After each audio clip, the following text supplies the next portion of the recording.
This is for you if you're not happy currently. I'll tell you why, based on 30 years of working with people as a therapist and psychologist and coach, and what you might want to consider doing about it now. If you're not happy, it's likely you're gaslighting yourself to fucking Pluto because you've been taught to do it. To doubt yourself, to question yourself, and to not do what you know you get to do in order to have the life you'd like to have. And that usually is telling people where it's at, what's okay, what's not. Being able to take care of yourself, to self-regulate, to self-soothe, to ask yourself, what do I need? And give it to your damn self. We outsource our regulation, quite literally. We're governed by all of these whomevers they are, who tell us what we should be doing and not doing when we are sovereign souls. I hear it out of very intelligent people. Out comes from their mouth is, I can't do that, or I shouldn't do that, or I'm not allowed to do that. And I'm like, how fucking old are you, my love? You've been groomed to expert level.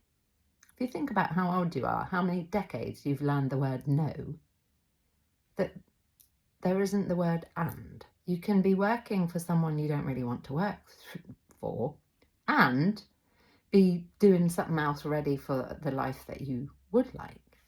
We get to design our lives, my love. We get to design our identity. What do you want to say about you that you are? I hear myself say it often is, I don't give up. However, I've cultivated that. It's easy to give up. I nearly did it a few times and thought, absolutely not. This is not the time or not the planet and not the life experience to give up on. 1 in 400 trillion chance we have of being here, looking like that. Born to the parents you are, with the genetic makeup you have, 1 in 400 trillion chance, and you're on Earth at this point in time. This is fucking hard work, my friends. And that's the point. We get to befriend the word hard and pick what is our hard. I learned this the other day. Pick your hard. It's hard to struggle, to be passive aggressive, to be unhappy, to be, scrolling around going, oh, they got it all good and all that stuff. It's hard to feel unworthy. It's hard to be unhappy. It's hard to be ill. It's also hard to be successful. It takes the same amount of time and energy to do either one, so pick one. I'd be willing to bet that there's something going on in your life and you know what you need. You won't do it because of your list of reasons why you can't. And they are all excuses. I understand they're probably correct. There's probably a point to all of them. However, they're buffers between you and the actual truth, that you would like something else for yourself and you know what you need to do it. Listen here, the heart brain. The heart develops before the brain and it will tell you what you need. However, if you're anything like anybody else I've ever met in 30 years of working with people, it will be, when it gets bad enough.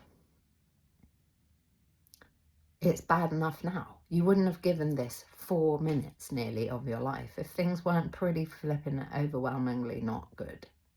So we get to grow up and know there's a 2.0 to life. And the 2.0 in life is us having the courage to take a look at the fact that we need something else.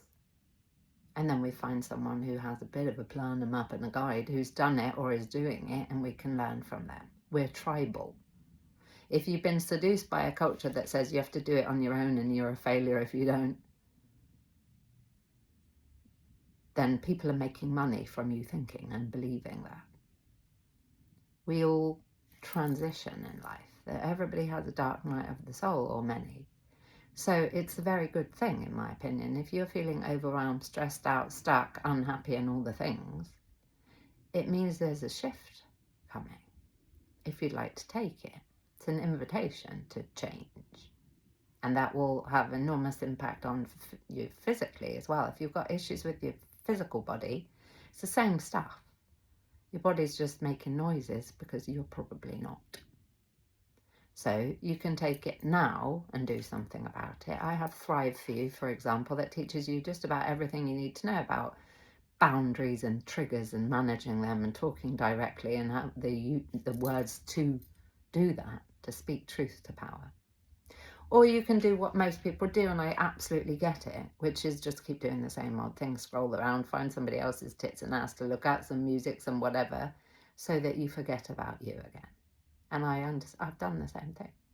However, don't you worry, your dis-ease will stay there, like, I'll wait, as you scroll for 3 months of your year. Or you're anaesthetised in another way.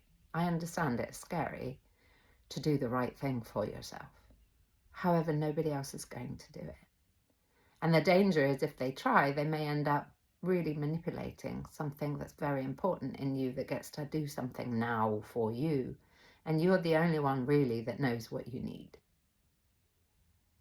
So you might want to do what my friend is doing, is literally drugging herself. I've done the same. Or you might want to go, you know what, fuck it. Let's try something else to get a different outcome. So Thrive is here, Boundaries Mastery. Have a look at the testimonials, that will tell you what you need to know. And equally, I'd say go gently. You are a good little student to question and doubt you. That's what this culture is setting us up to do, unfortunately. However, you too are an underdog, I'm guessing, otherwise you wouldn't be watching this much. You get to rise, my love. We all do. So when you're ready, I'm here.